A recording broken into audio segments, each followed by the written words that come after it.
দর্শক, আমরা বাড়িতে দৈনন্দিন কাজের জন্য বিভিন্ন রকম প্রোডাক্টগুলো ব্যবহার করি, কিন্তু এই প্রোডাক্টগুলো কিভাবে ফ্যাক্টরিতে তৈরি করা হয় সেগুলো কিন্তু আমাদের দেখার সুযোগ কখনোই হয় না। আজকের ভিডিওতে আমি আপনাদেরকে সেই রকমই অজানা কিছু দেখাতে চলেছি, তাই পুরোপুরি ভিডিওটা দেখতে থাকুন।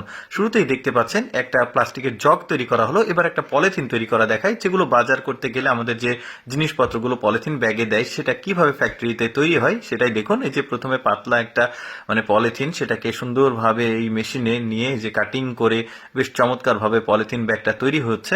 এটা কিন্তু আসলে পরিবেশ বান্ধব পলিথিন। তো তা তৈরি হয়ে যাওয়ার পর এটাকে সুন্দরভাবে পরীক্ষা নিরীক্ষা করা হচ্ছে ঠিক আছে কিনা।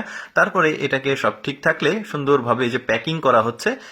এই মেশিনটা কিন্তু প্রতিটা কাজের জন্য আলাদা আলাদা মেশিন রয়েছে, দেখতে পাচ্ছেন। এটাতে প্যাকিং হয়ে গেল। এরপরে যে স্ট্যাপলার পিনগুলো আমরা বিভিন্ন কাজে ব্যবহার করি, এই স্ট্যাপলার পিনগুলো কিন্তু কিভাবে তৈরি করা হয় অনেকে আমরা জানি না।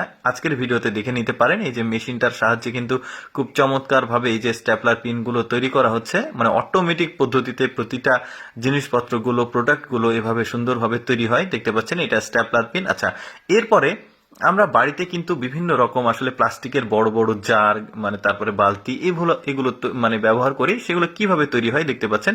প্রথমে প্লাস্টিকের গুঁড়োগুলো এই ট্যাঙ্কের মধ্যে দেওয়া হয়েছে, এটাকে তারপরে নিচে আগুন দেওয়া হয়েছে। যখন তাপ এবং চাপের ফলে ওটা ভেতরে তৈরি হয়ে গেছে, তারপরে ঠান্ডা পানি দিয়ে এটাকে ঠান্ডা করে এই যে ঢাকনাটা খুলে ফেলা হলো। এই যে দেখতে পাচ্ছেন খুব চমৎকার ভাবে একটা বড় সাইজের প্লাস্টিকের যে স্কোয়ার সাইজের জার, সেটা তৈরি হয়ে গেছে। এখন এই ব্যক্তি এখান থেকে এটা বের করছে। এরকম আরো অনেক কিছু দেখায়, যেমন পেরেক তৈরি করা অনেকেই কিন্তু দেখেনি, এর আগেও আমি দেখিয়েছি। তো যারা দেখেননি তারা দেখে নিতে পারেন। একটা তার দেখতে পাচ্ছেন এই মেশিনের মধ্যে যাচ্ছে, লম্বা তার। তারপর এটাকে কাটিং হয়ে দেখতে পাচ্ছেন চমৎকার ভাবে পেরেক গুলো তৈরি করা হয়ে যাচ্ছে।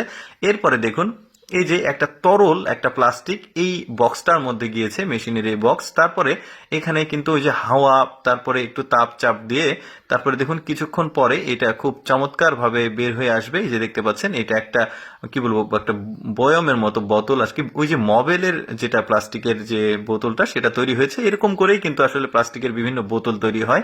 তারপরে দেখুন এই যে গ্লাসগুলো তৈরি হচ্ছে, গ্লাসের জার আর কি, কাচের যে বিভিন্ন রকম জারগুলো ঠিক এভাবে মেশিনে তৈরি হয়।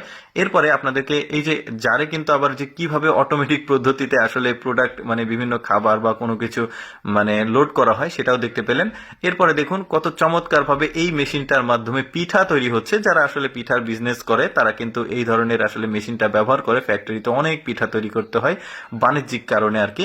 তো যাই হোক দর্শক, আমি সবসময় চেষ্টা করি আপনাদের সামনে অজানা কিছু তুলে ধরার। এইরকম এক্সেপশনাল অজানা তথ্যমূলক ভিডিও পেতে আমাদের লেটস গো ফেসবুক পেজটি ফলো রাখতে পারেন।